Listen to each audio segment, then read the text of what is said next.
ஓம் சத்குருவே சரணம். வாத்தியார் மகராஜிக்கு ஜெய்.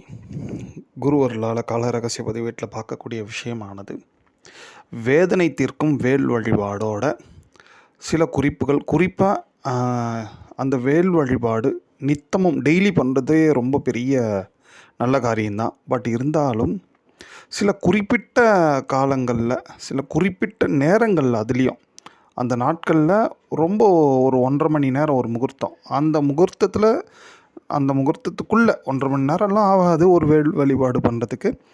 அந்த டைமிங்கில் பண்ணும் போது அதோட பலன்கள் நிச்சயமாக பன்மடங்காக கிடைக்கும். குறிப்பாக அந்த வேல் வழிபாட்டால் சொல்லக்கூடிய விஷயங்கள் பார்த்துட்டிங்கன்னா, இந்த முக்கியமாக பகைமைன்னு சொல்லக்கூடிய பகைமை மீன்ஸ் எங்கே ஒன்றா இருக்கலாம். பகைமை இல்லாத இடம் எது? இன்றைக்கி வீட்லேயும் இருக்குது, பக்கத்து வீட்டுக்காரங்கிட்டையும் ஏற்படலாம். ரோட்டில் போகும்போது சும்மா ஜஸ்ட் ஒரு கால் பட்டுடுத்தோ, ஒரு வண்டி லேசாக டச் ஆகிடுத்துனா கூட ஒரு பிரச்சனை வந்துடுறதுக்கு வாய்ப்புகள் நிறைய உண்டு. பகைமை இல்லாத இடமே இல்லை அப்படின்ற மாதிரி தான் இன்றைக்கி இருக்குது. மாதிரி பகைமை சக்திகள் கிட்டேருந்து ஒரு பெரிய ரக்ஷை. அதை விட பார்த்துட்டிங்கன்னா இந்த மனோதைரியம், ஒரு மன உறுதி. ஏதாவது ஒரு சின்ன பிரச்சனை, ஒரு சின்ன ப்ராப்ளம் ஆகிடுத்துனாலே ஃபஸ்ட்டு நாம் மேக்ஸிமம் பார்த்துட்டிங்கன்னா எல்லாருமே அந்த இடிஞ்சு போகிறதுன்ட்டு சொல்கிறாங்க பாருங்கள். அந்த மாதிரியான ஒரு சூழ்நிலைக்கெல்லாம் போய்ட்றோம் இல்லையா? ஏன்னா மனசு சோர்வடையும், இப்படி ஆகிடுத்தே, அப்படி நடந்துடுச்சேன்ட்டு. அந்த மாதிரியான ஒரு நிலையெல்லாம் ஏற்படாமல் இருப்பதற்கும் இந்த வேல் வழிபாடு ரொம்ப பெரிய விஷயம். குறிப்பாக வாத்தியார் இதை குறிப்பிட்டு சொல்கிறச்சே, இந்த பில்லி சூன்யம் போன்ற ஏவல் அப்படின்ற விஷயங்களில் கூட நிறைய பேர் அவங்களுக்கு தெரிஞ்சோ தெரியாமலோ அவஸ்தைப்படலாம் இல்லையா? அவங்களுக்கும் இந்த வேல் வழிபாடு ஒரு மிகப்பெரிய ரட்சையை கொடுக்கும் அப்படின்ட்டு சொல்கிறாரு. ஸோ இதோட விஷயங்கள் இன்னும் வேல் வழிபாடு பண்ணியாச்சுன்னா பலவிதமான அனுக்கிரகங்கள் உண்டு. ஏன்னா வேல் வழிபாடை என்ன சொல்கிறாங்க அப்படி பார்த்துட்டிங்கன்னா, அதாவது வேலவனை வணங்குவதை காட்டிலும் வேலை வணங்குவது இன்னும் சீக்கிரமாக முருகப்பெருமான் நமக்கு அனுக்கிரகம் பண்ணுவார். ஆனால் அனுக்கிரகம் பண்ணுறது என்னவோ முருகப்பெருமான் தான். முருகப்பெருமான் கையில் இருக்கக்கூடிய வேலுக்கு அவ்வளோ இம்பார்ட்டன்ட் பண்ணியிருக்காங்க. அதனால தான் வேலை வணங்கிட வேலவன் விரைந்து வருவான் அப்படின்ட்டு சொல்லுவாங்க.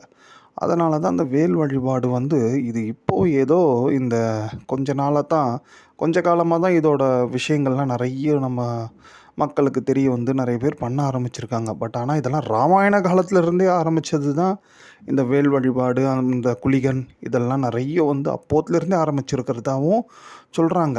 ஏன்னா முருகர் இப்படி தான் அவதாரம் பண்ணார், அந்த காலத்தில் அவதாரம் பண்ணார் நம்ம நினைக்கிறோம். பட் அதுக்கு முன்னே ஆதி யுகத்திலருந்தே சில புராணங்கள் நடந்துகிட்டே இருக்குது சித்தர்களோட கிரகந்தத்தில் அப்படின்ற ஒரு விஷயத்தையும் வாத்தியார் நமக்கு அப்பப்போ குறிப்பிடுறார் இல்லையா?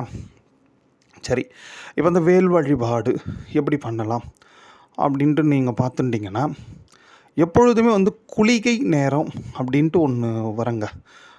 நீங்கள் காலண்டரில் பார்த்தாலும் சரி, பஞ்சாங்கத்தில் பார்த்தாலும் சரி, அந்த குளிகை நேரத்தில் இந்த வேல் வழிபாடு பண்ணுறது ரொம்ப அதிமகா விசேஷம். அப்போ கூட அந்த வேல் வழிபாடு அந்த குளிகை நேரத்தில் எப்படி பண்ணுற முறைகள், ப்ரொசீஜர் பார்த்துட்டிங்கன்னா, இப்போது நம்மளோட ஜென்ம நட்சத்திரம் இருக்குது வச்சுங்களேன். இப்போ உதாரணத்துக்கு ஒரு அவிட்டம் திருநக்ஷத்திரம் எடுத்துங்களேன். காவேரி கங்கா கதிரல சேவித காந்த அவிட்ட தேவி சகாய கிருபே அப்படின்ட்டு நட்சத்திர துதிகள், அகத்திய பெருமான் அருளிய நட்சத்திர துதிகள் உண்டுங்க. இதை நீங்கள் நெட்டில் போட்டால் கூட சர்ச் பண்ணாலும் வரும். agastiyar.orgலாம் இதெல்லாம் நிறைய டீட்டெயில்ஸ் இருக்கும். இதை நீங்கள் இந்த நட்சத்திர பொற்பாத திரட்டு அப்படின்னு சொல்லுவாங்க. நட்சத்திர துதிகள், அகத்தியர் அருளிய நட்சத்திர துதிகளில் அவங்க நட்சத்திரத்துக்குரிய துதிகளையாவது அட்லீஸ்ட் தெரிஞ்சு வச்சுட்டு, அந்த குளிகை நேரத்தில் அவங்க நட்சத்திரத்துக்குரிய அதாவது ஜென்ம நட்சத்திரத்துக்குரிய அந்த அகத்தியர் துதியை சொல்லிவிட்டு, அதுக்கப்புறம் நீங்கள் என்ன பண்ணலாம் அப்படி பார்த்துட்டிங்கன்னா, இந்த வேலை வழிபாடு பண்ணலாம். எங்கள் வீட்டிலலாம் வேல்லாம் கிடையாது. முருகப்பெருமான் கையில் வேலோடு தான் நான் எப்பொழுதுமே காட்சி தருவார். ஸோ முருகப்பெருமானை வச்சு கூட நீங்கள் ஒரு சந்தனம் அரைச்சி பொட்டு போட்டுட்டு, முருகப்பெருமான் கையில் இருக்கக்கூடிய வேலுக்கும் ஒரு பொட்டை போட்டுட்டு கூட நீங்கள் இந்த பூஜையை பண்ணலாம். அப்படி இல்லைன்னா கூடுதல் சிறப்பு, நிச்சயமாக ஒரு குட்டியோண்டு ஒரு நல்ல சுத்தமான அவங்கவுங்களுக்கு முடிஞ்ச அளவுக்கு, அது ஐம்பொன்னாகட்டும், பித்தளையாகட்டும், வெள்ளியாகட்டும், ஒரு குட்டி முருகப்பெருமான் கையில் இருக்கிற மாதிரி ஒரு சின்ன வேல் ஒன்று வாங்கி வீட்டில் வச்சு கூட நீங்கள் இந்த மாதிரி வேல் வழிபாட்டை பண்ணலாம். அதெல்லாம் கூட விசேஷம். அந்த குளிகை நேரத்தில் எவ்ரிடேவுமே இது சிறப்பு தான். அந்த குளிகை நேரத்தில் இந்த மாதிரி ஒரு சந்தன பொட்டு வச்சுட்டு முருகப்பெருமானுக்கு வேல் வழிபாடு எப்படி பண்ணலான்னா, அந்த வேல் மாறல் அப்படின்ட்டு ஒரு பதிகம் ஒன்று விசேஷமானது. முருகப்பெருமானுக்கு ரொம்ப பிரீத்தியை தரக்கூடியது, ரொம்ப ரொம்ப அனுகிரகம் பண்ணக்கூடியது. ஏன் இந்த வேல் மாறல் பார்த்துட்டிங்கன்னா, அதில் பாருங்களேன் ஒரு வரி வரும். துதிக்கும் அடியவர்க்கு ஒருவர் கெடுக்க இடர் நினைக்கின் அவர் குலத்தை முதல் அறக்கலை எனக்கு ஓர் துணையாக்கும். அதாவது இந்த வேல்மாறல் யாரெல்லாம் சொல்கிறாங்களோ அவங்கள கெடுக்கிறதுக்கு நினைக்கிறாங்க வச்சுங்களேன். யாராவது எதிர்வினையால் எதிர்க்க பகைமைன்றதே நம்ம நல்லா இருக்கக்கூடாதுன்னு நினைக்கக்கூடிய பாவம் அவங்க அப்படி பண்ண போகிறதில்ல. அது ஏதோ நம்மளோட கர்மா, நம்ம விதி, அவங்க நமக்கு பகையாகி அந்த மாதிரி நினச்சிட்டு இருக்காங்க, நம்ம நல்லா இருக்கக்கூடாது அப்படின்னு நினைக்கிறாங்க வச்சுங்களேன். அவங்க கூட மனம் மாறி நம்ம நல்லா இருக்கணும்னு நினைப்பாங்களாம். அவங்க குலத்தை முதல் அறக்கலை எனக்கு ஓர் துணையாக்கும் அப்படின்ட்டு வரும் அந்த வேல்மாறலில். இது ஒரு 2 சாம்பிள் தான் இது. இந்த மாதிரி அதில் வரக்கூடிய விஷயங்கள் எல்லாமே தமிழில் அழகாக இருக்கும். எல்லாமே என்ன சொல்லணும்னா, நம்மளை எதிர்க்கவங்க, நம்மளோட பகையாளிலாம் அழிஞ்சு போயிடணும், அவன் நம்மளை விட்டு ஓடி போயிடணும் அப்படின்ட்டுலாம் இல்லாமல் அவங்க எல்லாமே மாறி போயிடணும். ஏன்னா அந்த வேல் என்ன பண்ணுச்சு சூரசம்ஹாரத்தில் சூரனோட மார்பை குத்தி இது பண்ணுறதுக்கு பதிலாக அது என்னென்னா அந்த மாமரமாக அவர் மாறி நின்னார். அங்கே டச் பண்ணி அங்கே அவரையும் அந்த சேவல் கொடியாகவும் மயிலாகவும் மாற்றி அடியார்களாக தானே ஆக்கியிருக்கு. ஸோ அதனால் வேலுக்கு அப்பேற்பட்ட ஒரு விசேஷம் தன்மை ஒன்று உண்டு. அதனால தான் வேலை வழிபாடு பண்ணுங்க சொல்கிறதுக்கு காரணமே என்ன பார்த்துட்டிங்கன்னா, வேலை வழிபாடு பண்ணால் நம்ம என்ன நினைக்கிறோம், வேல் பகைவர்களை குத்தி கிழிச்சிரும். அப்படி கிடையாது.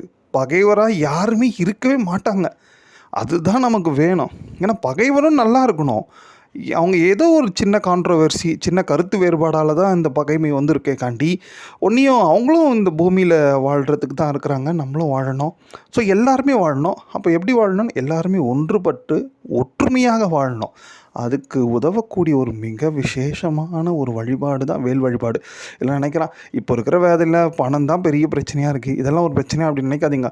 எல்லார்கிட்டையுமே நீங்கள் இணக்கமாக இருக்கக்கூடிய ஒரு பெரிய வாய்ப்பு உங்களுக்கு கிடச்சிதுன்னா, உங்களை தேடி நிறைய வாய்ப்புகள், நல்ல வாய்ப்புகள், உங்களோட பொருளாதாரம் மேன்மை பெற நிறைய வாய்ப்புகள் வரும் இல்லையா. நமக்கு தான் எல்லாருமே எல்லாருமே சொந்தங்களாக இருக்கிறாங்களே. யாரை பார்த்தாலும் யார்கிட்டையுமே பிரச்சனையே இல்லையே. நமக்கு யார் தடை பண்ண போகிறா? யாருமே நம்மளை கெட்ட எண்ணங்களை வீசவே மாட்டாங்க இல்லையா. ஸோ ஏன்னா கெட்ட எண்ணங்கள் வீசினா கூட நமக்கு அது கண்திருஷ்டியாக ஏற்பட்டு நம்மளோட வாழ்க்கைக்கு பலவிதமான தடைகளை ஏற்படுத்தும் இல்லையா. ஸோ அதனால் பலவிதமான தடைகள் நீங்குவதற்கும் நம்ம வாழ்க்கையில் வெற்றியாளராக இருப்பதற்கும் இந்த வேல் வழிபாடு மிகவும் முக்கியமான ஒன்று. அதனால தான் அந்த குளிகை நேரத்தில் இந்த மாதிரி வேலுக்கு ஒரு பொட்டு போட்டுட்டு நம்ம இந்த மாதிரி வேல் மாறலை சொல்கிறது. கூடுதலாக பகை கடிதல்ன்ட்டு பாமன் சுவாமிகள் இருக்குது, அதையும் சொல்லலாம். நெய்வேத்தியம் பார்த்துட்டிங்கன்னா பன்னீர் இலையை கலெக்ட் பண்ணி வச்சுங்க மோஸ்ட்லி. அதில் கொஞ்சமாக இந்த தேனும் தினை மாவும் அவ்வப்போது நீங்கள் எப்போல்லாம் டெய்லி பண்ணுறதா இருந்தால் உத்தமம். அப்படி முடியாதுன்னும் போது இன்னொரு சிறப்பு அம்சத்தை சொல்கிறோம்.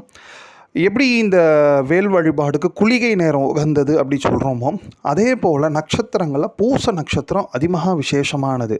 ஏன்னா அந்த பூச நட்சத்திரத்தில் எப்படி அதோட பெருமையை வாத்தியார் குறிப்பிட்டு சொல்கிறாருன்னா, திருக்கைலாயத்தில் பூசம் தீர்த்தன்ட்டே ஒரு விசேஷமான பூச ஜோதி தீர்த்தமே ஒன்று உண்டாம்.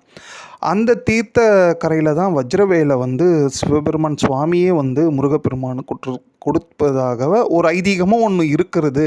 ஏன்னா நமக்கு தெரிஞ்ச சக்திவேல் அம்பாள்கிட்டேருந்து வாங்குகிற ஒரு நிகழ்வு தான் தெரியும். ஆனால் இப்படியும் ஒரு புராணம் ஒன்று உண்டுன்றதையும் வாத்தியார் சொல்லுவார். ஏன்னா ஆதியிலேயே அந்த பூச தீர்த்த கரையில் தான் வஜ்ரவேலை சுவாமி சிவபெருமான் முருகப்பெருமானுக்கும் கொடுத்துருக்காரு ஆதியிலேயே ஒரு வாட்டி அப்படின்ற ஒரு விஷயமும் உண்டு. அதனால் ஒரு பூச ஜோதி, பூச தீர்த்தன்ற ஒன்று ஆதி கைலாயத்தில் உண்டு அப்படின்ற ஒரு விஷயத்தையும் வாத்தியார் குறிப்பிட்டார். அதனால தான் பாருங்கள் தைப்பூசம் முருகப்பெருமானுக்கு ரொம்ப விசேஷமான ஒரு காலமாக விளங்குது. நம்ம அதனால் இந்த பூசம் திருநக்ஷத்திரம் என்றைக்கு வருது பார்த்துட்டு அன்றைக்கி வரக்கூடிய குளிகை நேரத்தில் பண்ணுறது இன்னும் பலன்கள் நிச்சயமாக பன்மடங்காக இருக்கும், உடனடியாகவும் அனுகிரகம் கிடைக்கும். ஸோ அதையும் நீங்கள் பார்த்துங்க. அதோட சரி, இப்போது இந்த குரோதி ஆண்டோட கார்த்திகை மாதம் தேய்பிறை சஷ்டியானது குருவாரம்னு சொல்லக்கூடிய வியாழக்கிழமை அன்று வருதுங்க. இப்போ ஜஸ்ட் ஒரு 3 நாள் 4 நாள் இந்த வீடியோ இது பண்ணுறதுக்கு முன்னாடி பார்த்துங்களேன். அதாவது இந்த கார்த்திகையோட தேய்பிறை சஷ்டி கூடிய வியாழக்கிழமை. இதை ஞாபகம் வச்சுங்கோ. ஏன்னா ஒவ்வொரு பஞ்சாங்கத்துலையும் நிறைய டிஃப்ரெண்ட் இருக்கும். இதில் அப்படி போட்டாங்க, இதில் இப்படி போட்டாங்கன்னு அதுலேயும் கான்ட்ரவர்சி வர வேண்டாம். தேய்பிரை சஷ்டி, கார்த்திகை மாதம் தேய்பிரை சஷ்டி குருவாரம் கூடிய நாளில் அன்று பூசத்திரு நட்சத்திரம் கிட்டத்தட்ட ஒரு 4 மணி வரைக்கும் இருக்குங்க. அதுக்குள்ளே நீங்கள் பார்த்துட்டிங்கன்னா காலையில் வந்து 9:10 வந்து உங்களுக்கு குளிகை நேரமாக இருக்கும். அந்த நேரத்தில் நீங்கள் இந்த மாதிரி வேல் வழிபாடு பண்ணுறது மிகப்பெரிய பலன். ஏன்னா பூச நட்சத்திரம் வேல் வழிபாடுக்கு உகந்த திருநட்சத்திரம். குளிகை நேரம்தான் மிகவும் உத்தமம் வேல் வழிபாடுக்கு. பட் இதோட பெரிய விஷயம் ஹைலைட்டு, அன்றைக்கி சஷ்டியும் உண்டு. சஷ்டியும் கிட்டத்தட்ட ஒரு மதியம் வரைக்கும் ஈவினிங் வரைக்கும் இருக்கும். ஸோ இது எல்லாமே கூடி வர அந்த காலத்தை நம்ம பயன்படுத்திக்குவோம். ஏன்னா இதோட பலன்கள் பார்த்துட்டிங்கன்னா இன்றைக்கி எங்கே பார்த்தாலும் சும்மா ஒரு சாதாரண பேச்சு வாக்கில் ஏற்படக்கூடிய ஒரு பிரச்சனையெல்லாம் பெரிய அளவில் போயெல்லாம் நிற்கிது இல்லையா? அந்த மாதிரிலாம் ஆகாமல் இருப்பதற்கு, குறிப்பாக நம்ம சந்ததிகள் நம்ம குடும்பத்துக்கு ஃபஸ்ட்டு ஒரு வேளால் ஒரு ரக்ஷை ஏற்படுத்தி கொள்வதற்கும் இது ஒரு பேருதவியாக இருக்கும். அதுலேயும் ஒரு பெரிய விஷயம், விசல புண்ணியன்ட்டு ஒரு புண்ணியம் ஒன்று உண்டுங்க. என்னென்னா, ஒரு நல்ல விஷயத்தை நாம் ஒருத்தருக்கு சொல்கிறோம், ஒருத்தருக்கு வந்து அவர் நல்லா இருப்பதற்கு நம்ம ஒரு வழிகாட்டியாக இருந்தோம் வச்சுங்களேன், அதுக்கு பேர் வந்து கிடைக்கக்கூடிய நமக்கு புண்ணியம் வந்து விசல புண்ணியம். இந்த புண்ணியம் என்ன பண்ணுன்னா, எதிர்பாராமல் ஏற்படக்கூடிய பிரச்சனைகள்லேருந்து நம்மளை காப்பாற்றும். ஸோ இன்றைக்கி எல்லாராலையும் இருக்கிற வேகமாக ஓடின்னு இருக்கோம். ரொட்டீனாக மண்டே ஆகிடுச்சுனாலே நம்ம எப்படி சொல்கிறதுன்ட்டு தெரியல, அவ்வளவு வேகமாக இருப்போம் வீக்கெண்டு வரைக்கும். அந்த நேரத்தில் அவங்க யாரை போய் கூப்பிட்டு நிற்க வச்சு, ஐயா இந்த மாதிரி வேல் வழிபாடு பண்ணு, இதை பண்ணு, அதை பண்ணுலாம் சொல்ல முடியாது இல்லையா? அதுக்கு தான் இப்போ டெக்னாலஜி படி இப்போ நம்ம என்ன பண்ணலாம்னா, இந்த மாதிரி வரக்கூடிய ஒரு நல்ல சத் விஷயங்கள் மீன்ஸ் என்னென்னா, ஒரு தெய்வீக விஷயங்களை நீங்கள் எல்லாருக்கும் ஷேர் பண்ணுறது ரொம்ப ஒரு மகத்தான உத்தமம். காரணம், அதன் மூலிமா உங்களுக்கு ஒரு விசல புண்ணியன்ட்டு ஒரு புண்ணியம் கிடைக்கும். அதனால் நமக்கு எதிர்பாராத ஆபத்துக்களும் வராது இல்லையா? ஸோ அதனால் நம்ம எல்லாருக்கும் போய் எல்லாத்தையும் சொல்லிகிட்டு இருக்க முடியாதே, டைம் இல்லையன்னும் போது இந்த மாதிரி வரக்கூடிய இந்த சேனலில் வரக்கூடிய விஷயங்களை எவ்வளோக்கு எவ்வளோ பேர் நீங்கள் ஒவ்வொருத்தராக வந்து ஷேர் பண்ணி அவங்களெலாம் இதெல்லாம் தெரிஞ்சுக்கிறது ரொம்ப உத்தமம். காரணம், எல்லாருக்குமே இந்த பகைமைன்ற ஒரு பிரச்சனை இல்லாமல் எல்லாருமே ஒற்றுமையாக இருக்கிறது ரொம்ப உத்தமம் இல்லையா? ஓம்